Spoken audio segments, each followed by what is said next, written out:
Ahí estamos. Bueno, ahora vamos a ver lo que vendrían a ser las características que corresponden a lo que vendría a ser a la membrana. Por empezar, la membrana es muy delgada, bien, se mide aproximadamente 75 angstroms, bien, eso es una medida, digamos, tipo, porque en realidad a veces la membrana puede tener algunas diferencias bien, en cuanto a lo que vendría a ser a su estructura. ¿Me están escuchando ahí? Porque no me está marcando en el micrófono. Avísenme si me escuchan. Bien, gracias. Otra característica que ya habíamos mencionado anteriormente, que la separa la célula del medio externo. Entonces, de esta forma, tenía lo que vendría a ser un medio que es el medio intracelular y el medio extracelular. Bien, y acá esto es importante. ¿Qué es en sí? Ya vamos a ver lo que vendría a ser la gráfica, pero es una bicapa lipídica asociada con moléculas proteicas y lúcidos. O sea, la membrana plasmática tiene tres componentes. Los lípidos, ya vamos a ver diferentes tipos, las proteínas y los lúcidos o hidratos de carbono. Si bien la proporción entre los lípidos y las proteínas corresponde en conjunto al 90%, a veces la cantidad puede variar de acuerdo a la función de la célula, pero, o sea, en sí, ¿por qué decimos que es una bicapa lipídica? Porque justamente los lípidos son los que van a servir de asiento para las proteínas y para los demás. Si los lípidos no existiría en sí la membrana plasmática. ¿Bien? Otra cosa importante es que es un mosaico fluido. ¿Por qué? Porque si bien ella lo que hace es darle una estructura a la célula justamente de separación del medio, bien, rodeándola a la célula, protegiéndola de alguna manera a la célula, no es que es una estructura que es rígida, sino que es fluida porque sus componentes, principalmente los lípidos y después las proteínas, lo que hacen es asentar ciertos movimientos que hacen que se comporte como algo que es fluido, algo que permite lo que vendría a ser el pasaje, no es que es una estructura rígida, ¿bien? Es asimétrica, ya vamos a ver por qué, porque justamente yo les decía que es una bicapa lipídica, entonces esas dos bicapas, esa bicapa tiene dos monocapas, ¿verdad? Entonces, esas monocapas no son iguales, eso significa que es asimétrico, ya vamos a ver la gráfica. Y después lo que ya habíamos comentado anteriormente, que es una barrera semipermeable y selectiva, o sea, permite que pasen sustancias utilizando un filtro que sería, por ejemplo, qué tipo químico es, qué tamaño tiene, qué carga tiene, selecciona a través del llamado transporte celular. Bien, acá vamos a ir a ver justamente lo que vendría a ser un dibujo de la membrana. ¿Ven? Acá está la membrana. Entonces, la membrana, como yo les digo, es una bicapa lipídica. ¿Ven? Acá están. Esta es una monocapa, esta es la otra monocapa.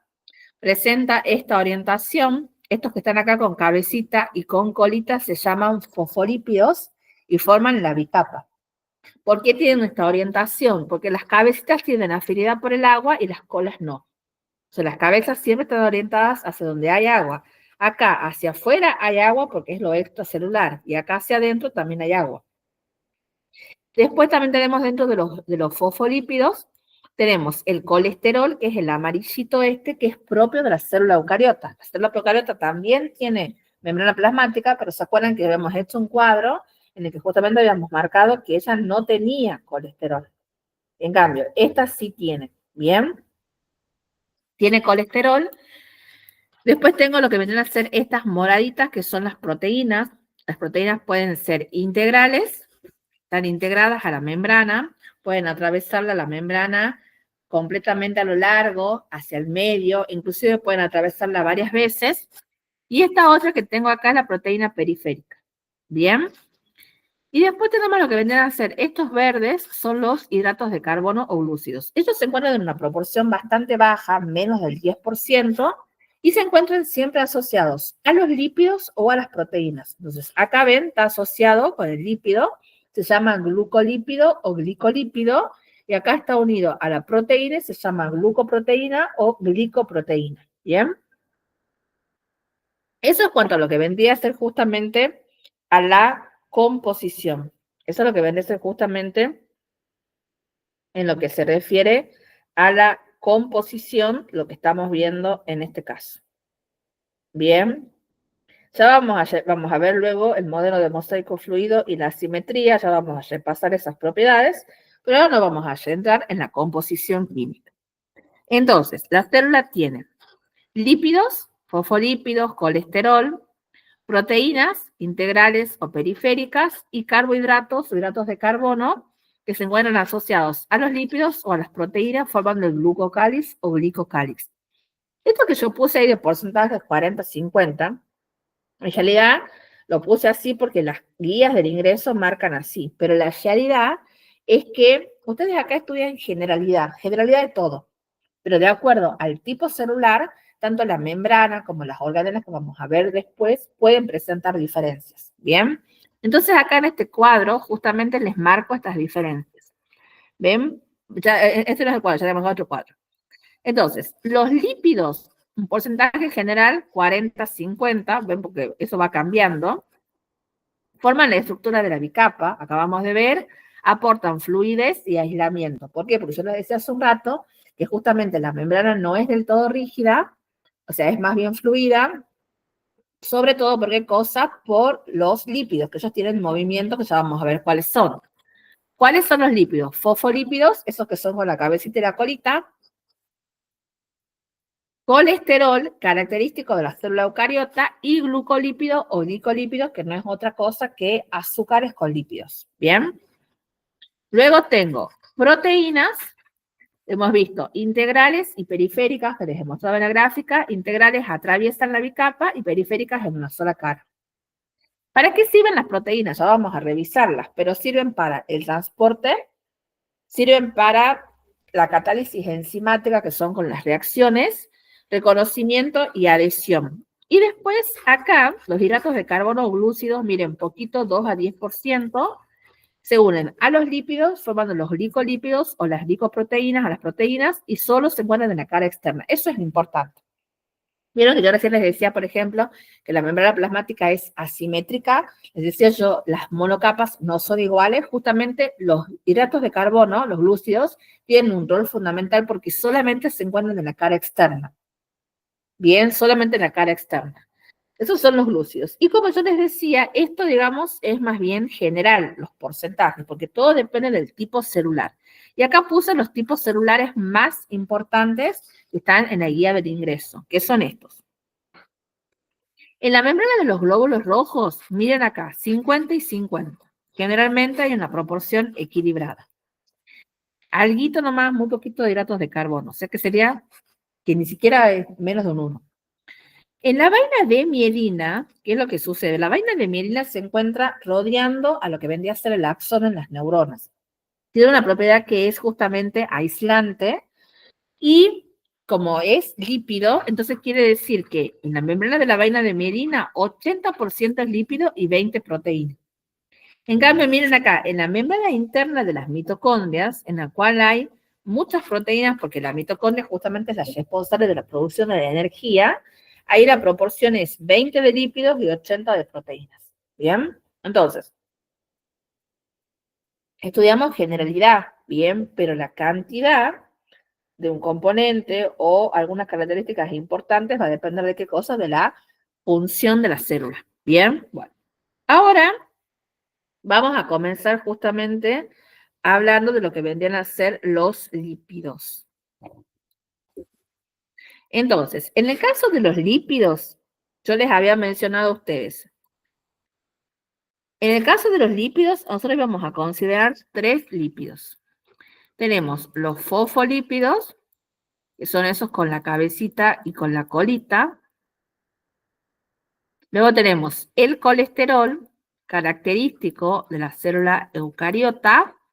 Y luego tenemos los glucolípidos o glicolípidos, que no son otra cosa que la asociación de los glúcidos o hidratos de carbono con los lípidos. Entonces, esos 3 son los que nosotros vamos a considerar. Esos 3 son los que vamos a considerar. Bien, bueno, ahí está eso. Ahora vamos a ir a ver la gráfica que les decía recién.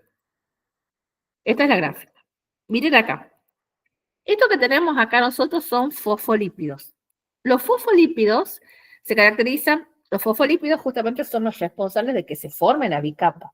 ¿Por qué? Porque son moléculas de tipo anfipáticas. Quiere decir que tienen, en la misma molécula, tienen un doble comportamiento.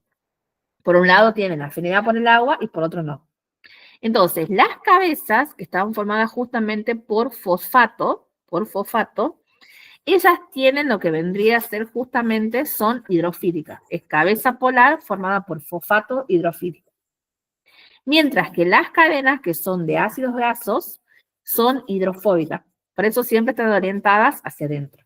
Entonces, justamente ese carácter anfipático del fosfolípido es lo que determina la formación de qué cosas, de la bicapa. Bien, la formación de la bicapa. Después acá, justamente les puse, dentro de los fosfolípidos hay un montón, pero a nosotros los que nos interesan son dos fundamentalmente. Tenemos los glicerofosfolípidos y los esfingofosfolípidos. Ya hemos mencionado que las colas se orientan hacia el interior de la bicapa y las cabezas hacia el medio acuoso. Bien, y otra cosa importante, viendo que yo recién les decía, las colas están formadas por ácidos grasos. Los ácidos grasos pueden ser lo que vendría a ser justamente la saturación de los ácidos grasos. Los ácidos grasos pueden ser saturados o insaturados. Los saturados son aquellos que están formados por carbono, ya vamos a ver en química orgánica, por supuesto, pero los ácidos grasos que son saturados son aquellos que solamente tienen enlaces de tipo simple. Y los que son insaturados son los que tienen por lo menos un enlace doble. Entonces, cuanto más saturada sea la cadena o más cantidad de carbonos tenga, quiere decir que eso va a influir justamente en lo que vendría a ser en la fluidez de la membrana, pero haciéndola menos fluida la membrana. En cambio, cuando haya por lo menos un doble enlace del ácido graso, cuando sean menos carbonos en la cadena, que es justamente de la colista, en ese caso eso va a aumentar la fluidez y también la temperatura. Ven acá, cuando la temperatura es alta, la membrana es más fluida, y cuando la temperatura es baja, la membrana es más rígida. ¿Bien? Bueno, después el colesterol, como yo les decía, el colesterol, él es justamente propio de la célula eucariota. La célula procariota también tiene membrana, pero no tiene colesterol, ¿verdad? ¿Para qué sirve? Justamente para estabilizarla a la bicapa y sobre todo para regular la fluidez. La presencia de colesterol disminuye la fluidez de la membrana porque la endurece. ¿Bien? Bueno, ahí tenemos eso. Y después los glucolípidos tienen más o menos glucolípidos que son hidratos de carbono unidos a los lípidos y también poseen carácter anfipático. Los factores que determinan la fluidez de la membrana, de acuerdo a lo que yo les voy mencionando, son el tipo de ácido graso de la cola o el colesterol.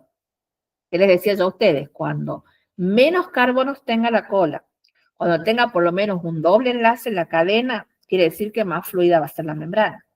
Pero cuando la cola tenga más carbonos, solamente estén unidos por enlaces simples y encima haya colesterol, la membrana va a ser menos fluida. Bien, acá tenemos justamente el resumen, eso me preguntaron a mí en mi examen de ingreso, la fluidez de la membrana. Bien, una cosa que me acuerdo que me preguntaron. Y luego, el gran responsable justamente de lo que vendría a ser los movimientos, la fluidez de la membrana son los movimientos de los lípidos. Los lípidos se pueden mover, ¿bien? Hay diferentes tipos de movimientos. Tenemos el movimiento de rotación, ¿verdad? Que sería que el lípido gira sobre su propio eje. ¿Ven? Se da vuelta sobre sí mismo. El movimiento de flexión, eso es las colas, lo que hacen es, las colas se flexionan. Como que se encogen, o sea, estiran o sea, se disminuyen la longitud y luego se vuelven a estirar, o sea, se flexionan. ¿Bien? El movimiento de difusión lateral es cuando dentro de la misma monocapa el fosfolípido lo que hace es cambiar de lugar con el vecino. Y el movimiento de flip-flop es el menos frecuente. ¿Por qué? Porque el movimiento de flip-flop necesita de unas enzimas llamadas flipasas. Y además, la célula gasta energía, bien, en ese movimiento. Entonces, o sea, si es algo que le gasta energía, generalmente no lo hace. Ese es el movimiento de qué cosa? De flip-flop. Tenemos entonces, tenemos rotación, flexión, difusión lateral y flip-flop. ¿Bien? Bueno, acá de todas maneras,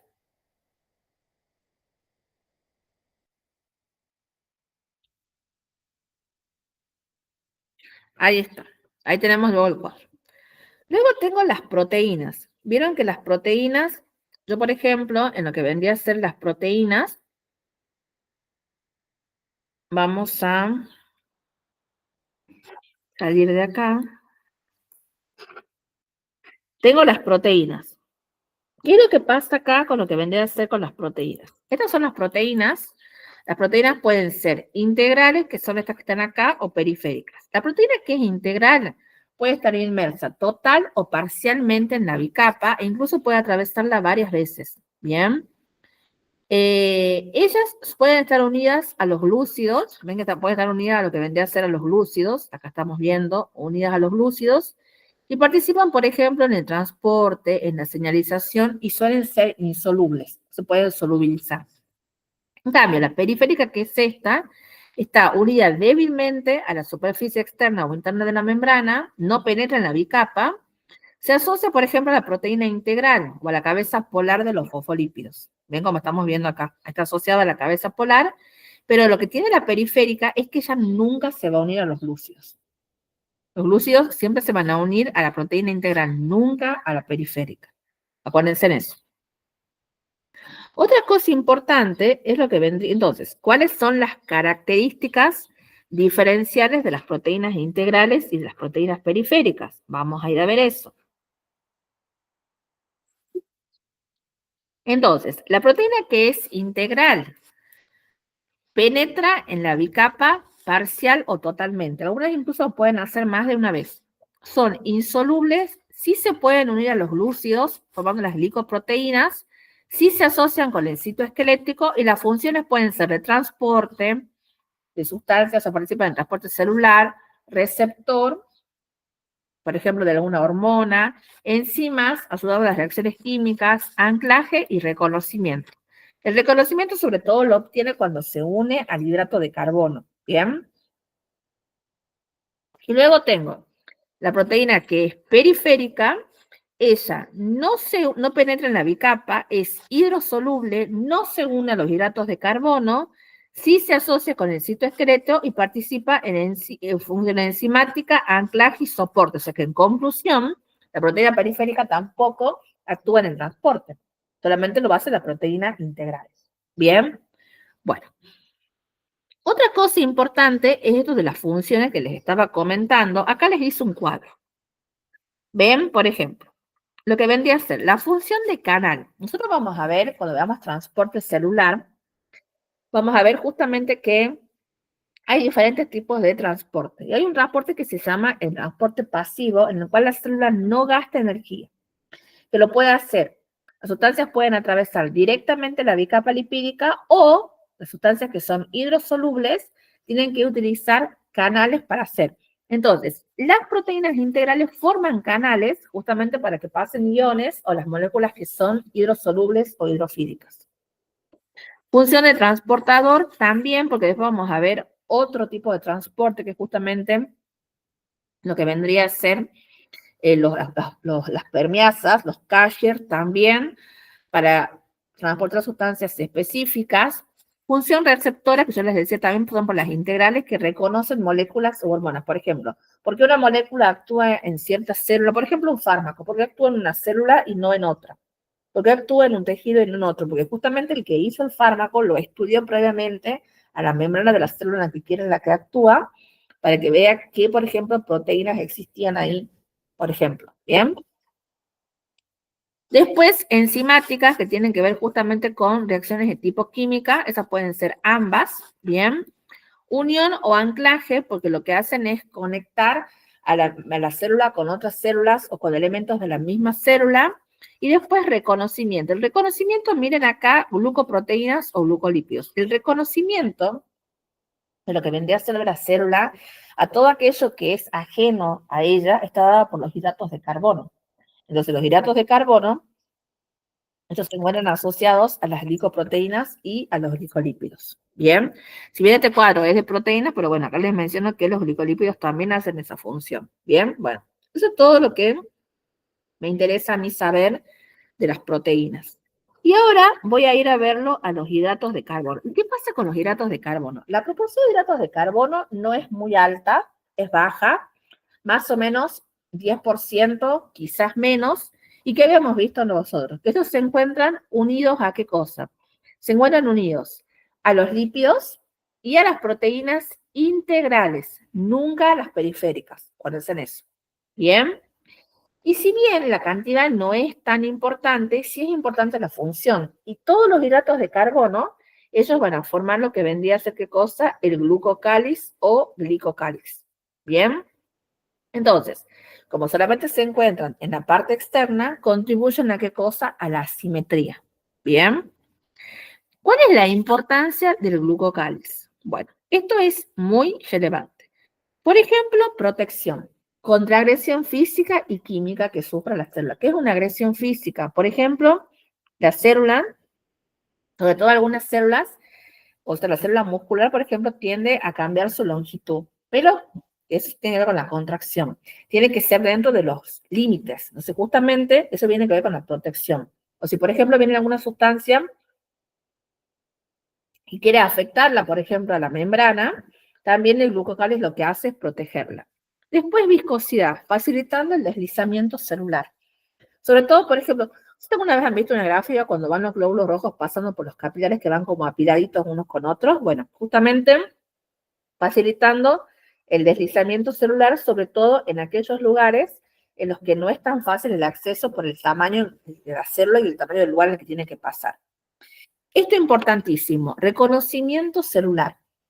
Es el DNI de la célula. Reconoce todo lo que es extraño a ella. ¿Bien? Entonces, como reconoce todo lo que es extraño, es importante para lo que vendría a ser justamente el proceso de inmunidad. O sea, cualquier cosa que ingrese del exterior a mi organismo es extraño para mí. Sangre de otra persona, tejido de otra persona, ¿verdad? O bacteria, virus, hongo, parásito. Entonces, todo eso me da una respuesta inmunológica. Entonces, los hidratos de carbono justamente participan en la respuesta inmunológica. También lo que hacen es dar lo que vendría a ser soporte a la membrana, sobre todo porque se asocian con elementos del citoesqueleto. Y acá dos preguntas muy importantes. Una que sería la especificidad antigénica. ¿Qué significa eso? Vieron que hay 4 tipos de grupos sanguíneos. El grupo A, B, AB y llamado grupo 0, que lo llaman también grupo O hoy en día, pero son 4. Saben que el 0 también lo llaman O. Entonces, ¿por qué una persona es de un grupo sanguíneo y otra es de otro? Porque justamente depende de los hidratos de carbono que se encuentran justamente en la membrana del glóbulo rojo. Hace un rato vieron que yo les dije glóbulo rojo casi 50-50, o sea, hay hidratos de carbono, pero muy poquito, por eso ponemos 50 y 50, más como un redondeo, ¿bien? Y después esta otra pregunta que se las voy a hacer en un momento, que se las voy a hacer mucho más adelante y espero que me la contesten. Dentro de las orgánulas que se encuentran justamente en lo que vendría a ser la célula eucariota, ahí se encuentran lo que vendrían a ser los orgánulos, ¿bien? Se encuentran, por ejemplo, los lisosomas. Los lisosomas están relacionados con la digestión celular. Los lisosomas, ellos pueden, todo lo que ingresa a ellos lo pueden degradar, lo pueden romper, ¿bien? Pero, ¿qué es lo que pasa? La pregunta sería, si los lisosomas, ¿por qué todo lo que ingresa al lisosoma se destruye? Porque ellos tienen unas enzimas hidrolíticas, que son proteínas, que lo que hacen es que todo lo que ingresa lo destruyen. Entonces la pregunta sería, entonces, si los lisosomas destruyen todo lo que ingresa a ellos, ¿por qué no se destruyen a ellos mismos? No se destruyen a ellos mismos porque no lo hacen porque justamente el glucocáliz de su membrana evita la autodigestión.